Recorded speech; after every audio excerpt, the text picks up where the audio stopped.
Rishi Sunak is actually licking his wounds this morning after suffering his first ever defeat in the House of Commons overnight. Yes, so 22 rebel Tory MPs backed a Labour amendment to speed up efforts to compensate victims of the NHS-infected blood scandal. Well, our political correspondent Katherine Forster has the background to this story. It was hailed as a miracle treatment, but for many, it was a death sentence. In the 1970s and 80s, thousands were infected with HIV or hepatitis C through factor VIII, a blood product used to treat haemophiliacs, whose blood doesn't clot properly. It was also given to people who needed blood transfusions. 35,000 were infected, including Body Shop founder Anita Roddick.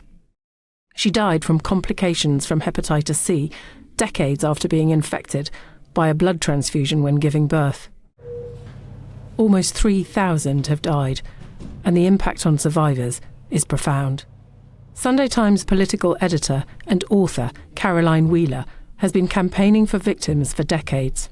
These individuals are people that have been fighting for answers for almost 50 years. Their lives have been completely destroyed. For those that haven't lost their lives, many of them have been unable to work, unable to have relationships, unable to live a normal life in any way, shape or form, riddled with disease often, hospitalised for long periods of time. They are still dying at the rate of 1 every 4 days. And that's just not right. Factor VIII was largely imported from the States, and blood often came from prisoners and drug addicts. Warnings it was not safe were ignored for years. Colin Smith was given infected blood during a routine ear operation aged 2, despite an edict that it was not to be given to children. He died from AIDS at 7, weighing the same as a 4-month-old baby. His family were vilified, such was the stigma of AIDS at the time. And at Treloar School in Hampshire, a boarding school for medically vulnerable youngsters, 122 boys were infected. Victims say they were used as guinea pigs, with no proper consent. All the boys in this picture have died, but the teenagers formed a pact to find out what was killing them. The 30 still alive are fighting for redress. That's tough. I think about that every day. And of the 7 brothers in the Corns family, 6 were haemophiliacs, all were infected, and 5 have died. Victims have appealed to politicians for many years. Finally, the then Prime Minister Theresa May announced a full public inquiry in 2017. Labour MP Diana Johnson has long campaigned for victims and is calling on the government to deliver. This is a massive failure of the state. The chair of that inquiry has taken the very unusual step of announcing his recommendations on compensation in advance of his final report. In April this year, he said that he couldn't in all conscience wait because people were dying, people are suffering now. Many have died. Many will never see justice. We need political will by this government to do the right thing, and I'm hoping that will happen before Christmas. After half a century of deceit, cover-ups and deflection, victims might, just might, soon get some measure of justice. Katherine Forster, GB News.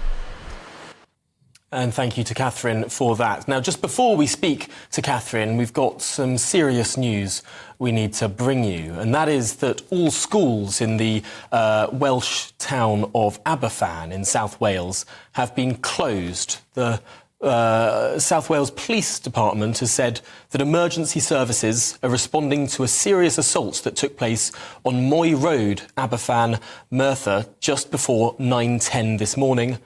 Armed officers are in the area, and we request that people avoid the area so that we can effectively deal with this incident. We'll bring you more information on this incident as we get it. Yes, well, let's get the latest with GB News political correspondent Katherine Forster on the infected blood scandal. Katherine, thank you very much. You're in Westminster. We understand that a letter will be passed to number 10, am I right? Yes, that's right. At a little bit after 2 o'clock this afternoon, letters will be handed in to number 10 Downing Street and to number 11. By people affected by the contaminated blood scandal and by MPs calling basically on the government to get a move on with compensation. These people were affected in the 1970s, in the 1980s, and people are still dying at the rate of one every 4 days. That's what the vote was in Parliament last night. Rishi Sunak's first defeat. The government lost 22 Conservative rebels, backed Diana Johnson, the Labour MP, who's been fighting for victims for a long time, backed her amendment. It went through by 4 votes. And what it will do is basically mean that when the infected blood inquiry finally reports, which should be about March, the body to award compensation should by then be set up and ready to move, because these people have waited decades, and it is really a horrendous injustice what has happened to them. Horrendous suffering and deaths, and a big cover-up really for many, many years. But obviously it's going to be very expensive for the government. Yes, anywhere between 20 and 24 billion pounds, so the Conservative government was saying last night, a hugely expensive commitment. But Katherine, why do you think it is that Rishi Sunak seemed to have missed the mark on this? 4-vote loss, 2 MPs voting the other way, and his first loss now in the House of Commons. Yes, indeed. Well, I think the plan of the government, as indeed has been the case with successive governments going back indeed to the 70s and 80s, was basically to make this someone else's problem, because if it waited for the inquiry to report in the spring, they could take a few months wondering exactly how to manage this.